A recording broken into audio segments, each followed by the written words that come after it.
Germany's wealthiest woman possesses a fortune valued at $31 billion, while her brother controls another $26 billion, and together they dominate BMW, one of the world's most prestigious automotive brands.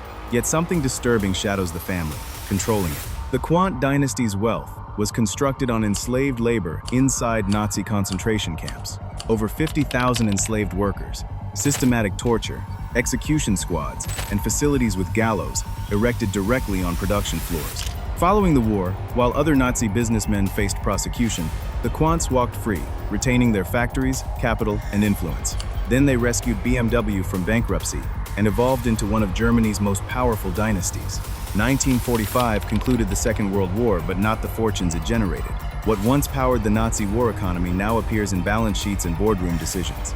The same system protecting the Quandts after the war continues shielding them today. During the pandemic, BMW workers faced terminations and reduced compensation as the company warned of uncertainty. Simultaneously, substantial dividend payments continued flowing to major shareholders, including the Quandts, mirroring post-war conditions where their factories survived and their capital stayed intact, while factory workers suffered. Today, the Quandt family controls nearly half of BMW. Approximately 46.8% rests in the hands of two siblings, Stefan Quandt and Susanne Klatten. Susanne Klatten is valued at over $31 billion, and Stefan Quandt at approximately $26 billion. Together, they rank among Germany's wealthiest individuals and the global automotive industry's most powerful figures. Wealth of this magnitude did not accumulate through dividends alone. It also relied heavily on structure. Germany maintains high taxation, but the family devised methods to receive payment without substantial tax liability. In 2007, the family received a record dividend of 2.37 billion euros. Substantial portions were routed through a private holding company, resulting in sharply reduced tax obligations.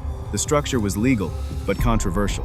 While workers paid standard income taxes, Germany's richest family used corporate structures to shield billions. Beyond cars, their stakes penetrate deep into Germany's industrial foundation. SGL Carbon supplies graphite and materials essential for aerospace. Altana dominates chemical markets. Over the years, the family also controlled large portions of Varta, one of Europe's leading battery manufacturers. They control several industrial machinery businesses and textile and chemical companies.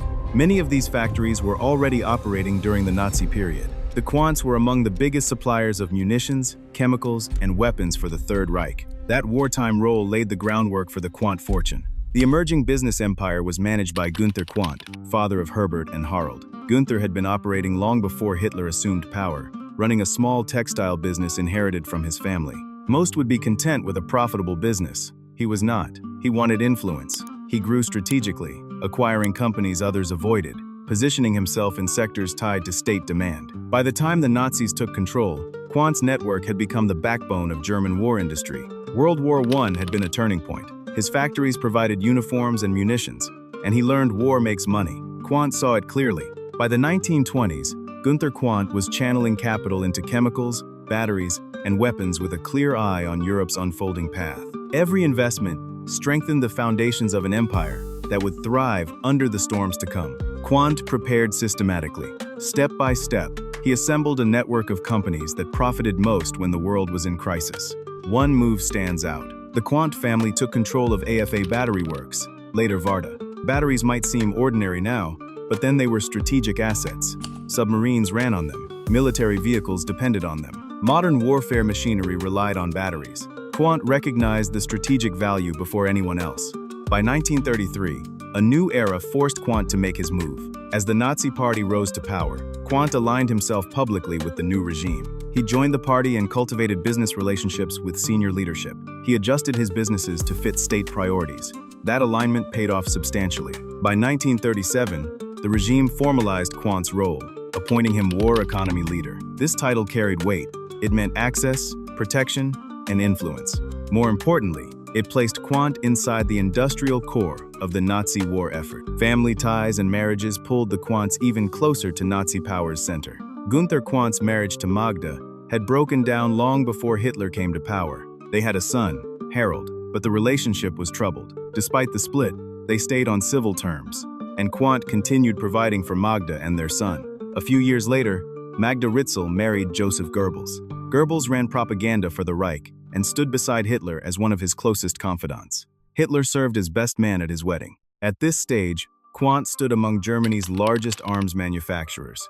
Influence at that level came with expectations, and the factories had to run at full speed to meet soaring demand for weapons, munitions, and military equipment fueling the Nazi war effort. Quant factories relied heavily on forced labor. Günther Quandt and his son Herbert, who was Goebbels' stepson by this time, used tens of thousands of enslaved workers across their operations. Estimates suggest around 50,000 forced laborers were used. Conditions inside these factories were harsh. Workers faced beatings, starvation, and constant abuse. Death was common. Around 80,000 enslaved laborers died each month. Some were worked to death, others were executed. Their survival depended entirely on chance, while the Quants accumulated profits. Survivors later described being whipped and denied basic necessities, even water. One former worker recalled being forced to drink from toilets simply to survive. This happened in at least 3 factories, one in Hanover, one in Berlin, and one in Vienna. Hanover deserves special attention. That AFA battery plant built a satellite concentration camp directly on factory grounds. There was no attempt at disguising or hiding it. The camp was right there inside a commercial factory. This camp had gallows and a designated execution area. All of this sat alongside production lines. Simultaneously, the Quant family expanded holdings through Aryanization. Businesses formerly owned by Jewish families were transferred, often without compensation, directly into their hands. The Quants acquired several companies without payment. Shops, factories, property, and even artwork were taken over through what was essentially state-backed theft. This practice spread through Germany, and the Quant family took full advantage. One might expect remorse or regret from the family after the war ended. A documentary that aired interviewed Magda Goebbels' older sister, who revealed Günther Quant's biggest regret after all of this. According to her, Quant said he now had a fortune of only $78 million. Magda's sister's voice was weak, but the contempt and mockery in her voice were unmistakable. After the Second World War, Quant's focus remained on personal loss rather than accountability or remorse, and that mindset explains his empire's survival to this day. After the Nazis' defeat, there had to be a reckoning. That happened in the form of Quant being arrested in 1946. He was interned while authorities reviewed whether he actively led the regime or merely profited from it. The case moved through the courts, and the verdict gave him a near-complete pass. Judges classified him as a Nazi fellow traveler, someone deemed economically involved but who played no active part in committing Third Reich crimes. This is the same individual officially called the war economy leader. By 1948, he walked free. His factories, capital, and influence all remained intact, and no serious penalties followed. Post-war Germany faced total devastation. Cities were in ruins, and industries were on their knees.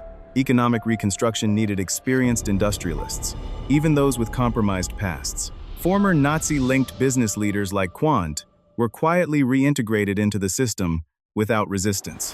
While Germany rebuilt, the Quandt holdings stayed firmly in place. In 1954, Günther Quandt's death handed that intact and thriving empire to his 2 sons, Herbert and Harald. They inherited staggering wealth and a legacy tied directly to wartime industry. That legacy hardly entered public discussion afterwards. The wealth passed down to the sons would decide the fate of the company now known as BMW. The late 1950s were a make-or-break moment for BMW, with competitors crushing every inch of the market. Volkswagen dominated affordability, while Mercedes ruled prestige. BMW hovered in between, struggling to define its place. Cash dried up, and pressure grew. A takeover by Daimler-Benz began looking very likely that would have ended BMW as an independent company. Tensions were high when Herbert Quandt stepped in. He believed BMW still had a future. He increased his stake, took control, and forced major restructuring. BMW survived, recovered, and later emerged as a global powerhouse. Business genius replaced historical context. The new generation became celebrated for corporate rescue and BMW innovation, while decades of wartime industry involvement remained almost completely unexamined. The combination of legal leniency and post-war economic opportunities allowed the Quants to reinvent themselves completely. Their wealth became institutionalized under the guise of legitimate business success. But the story of how that fortune was built could not remain hidden forever. In 2007, a documentary aired exposing the extent of the family's Nazi-era war crimes. Even inside the family, the exposure had an impact. Gabriele Quandt, daughter of Harold Quandt, later admitted that her family had been wrong to avoid facing this past for far too long, and that statement carried weight, though it came far too late. The family followed with what they framed as a gesture of conscience. Nearly $7 million was pledged toward memorials for forced laborers. For most, that would be significant. But in reality, this was a drop in the ocean for a family whose fortune runs into tens of billions of dollars. $7 million. A symbolic act barely touching the surface of the suffering they left behind. Legal claims today are almost impossible. Witnesses are gone, records are lost, and justice grows weaker as history marches on. The Quants are fully secured.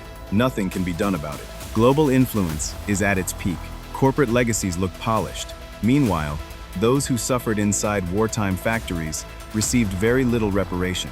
The Quant family demonstrates that wealth and how that wealth was accumulated can always be separated. It depends on how much wealth exists. Their empire survived the Third Reich's collapse, legal scrutiny, and economic turmoil.